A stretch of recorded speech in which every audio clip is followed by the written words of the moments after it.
안녕하세요. 육아육묘의 캐코냥입니다. 오늘 3월 25일은 제피의 올해 1분기 배당금이 나오는 날입니다. 1주당 0.61달러를 받게 되네요. 세금을 제외하면 약 15% 정도 줄여서 입금이 됩니다.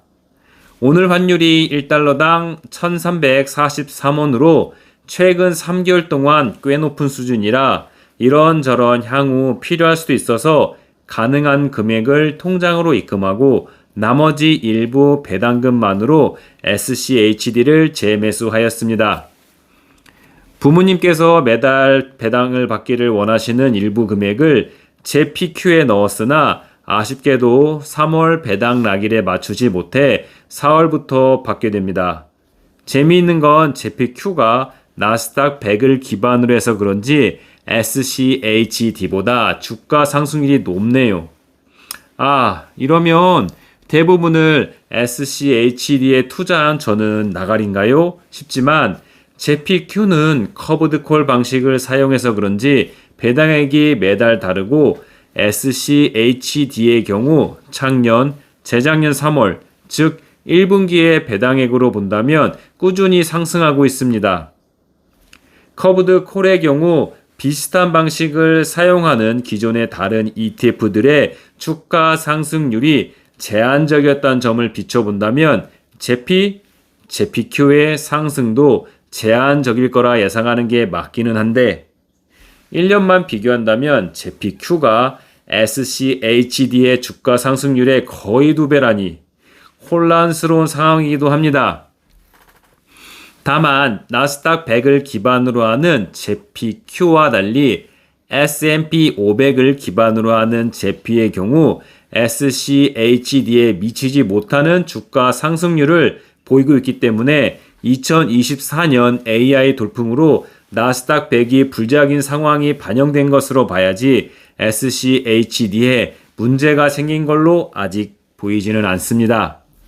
제가 다른 영상으로 말씀드렸듯이 나스닥 100을 기반으로 한 제피큐와 S&P 500을 기반으로 한 제피가 SCHD보다 하락장에서 더 큰 움직임을 보일 가능성이 크기 때문에 지금의 성과에 일희일비할 필요는 전혀 없다고 봅니다.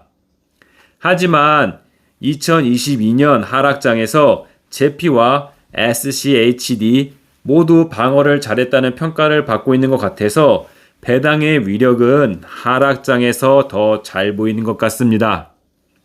실제 2030년대 대공황 때도 배당 하락률은 주가 하락률의 절반 내외로 나타나는 것으로 봐서는 장기 투자자 입장에서는 배당 ETF 투자는 버릴 수 없는 카드인 것 같습니다. 그래서 저도 배당 ETF의 전체 투자 금액의 절반 이상을 SCHD와 제피큐에 넣고 있습니다. 제피와 제피큐를 비교하기는 좀 어려운데 제피의 경우 2021년 말부터 2022년까지 하락장을 전부 다 맞은 것과 달리 제피큐는 2022년 5월에 시작하여 하락장을 다 맞지 않았습니다. 하여 기반하는 지수의 변동폭으로 제피큐가 제피보다 등락이 심할 것이라 추정하는 건 아직까지 합리적인 것 같습니다. 아직 많은 분들이 SCHD가 제피와 제피큐보다 장기적으로 배당률과 주가 상승률이 더 높을 것으로 주장하고 있고 SCHD가 작년에 사실상 마이너스 성장을 했지만 올해는 플러스 성장을 하고 있기에 평소의 성장률을 회복할 가능성이 높다고 보여집니다. 연금부자 엄마에서 찾았는데 2022년 QQQ는 34%의 손실일 때 SCHD는 단 7%의 손실을 봤다고 합니다. 장기 추세로 보면 다우존스든 S&P 500이든 나스닥 100이든 상승했습니다. 하지만 구간 변곡점에서 사람들은 참지 못하고 매도하면서 보통 미국 주식은 짧은 순간 상승률이 전체 상승률의 대부분을 차지한다.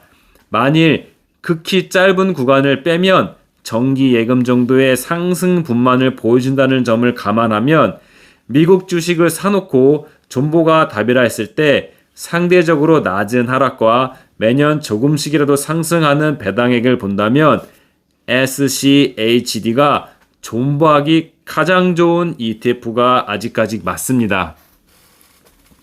저도 미국의 빅6인 마이크로소프트, 애플, 엔비디아, 알파벳, 아마존, 메타에 투자 중이지만 언제라도 튈 준비가 되어 있는 상황에서 매일 미국 주식 시장의 현황을 보고 있지만 SCHD의 경우 안 팔고 대폭락이 와도 꽉 붙들고 갈 수 있을 것 같습니다. 그리고 오늘 KB증권에서 배당을 넣었다는 카톡이 오고 좀 있다가 동일한 금액을 또 넣었다는 카톡이 와서 두 번 나눠줬나라는 생각을 했는데 계좌를 가니까 갑자기 예수금이 마이너스가 되어 있더라고요. 나중에 문자로 온 내용은 잘못 중복 지급을 해서 이를 해결하였다 합니다. 그 해결 과정에서 제 예수금에 마이너스가 크게 잡힌 것이죠. 다행히도 금방 원상 회복되었습니다. 부모님께서 애플 투자가 위험하다고 말씀하시는데 제가 엔비디아의 비중을 늘리고 애플의 비중을 소폭 축소하고 테슬라를 전량 매도했을 때도 사실 잘못된 선택일 수도 있었습니다. 아직 아이폰과 아이패드 점유율에 문제가 생길 분위기가 전혀 보이지 않는 이상 아직은 참고 견딜 때인 것 같습니다. 실제 제 애플 손실도 4에서 5% 이내를 왔다 갔다 하는 중이라 당장 더 매도할 생각은 없습니다. 정작 애플을 투자하고 삼성전자는 하나도 안 들고 있는데 제 폰은 모두 삼성폰입니다. 그리고 삼성 태블릿만 쓰고 있습니다. 감사합니다.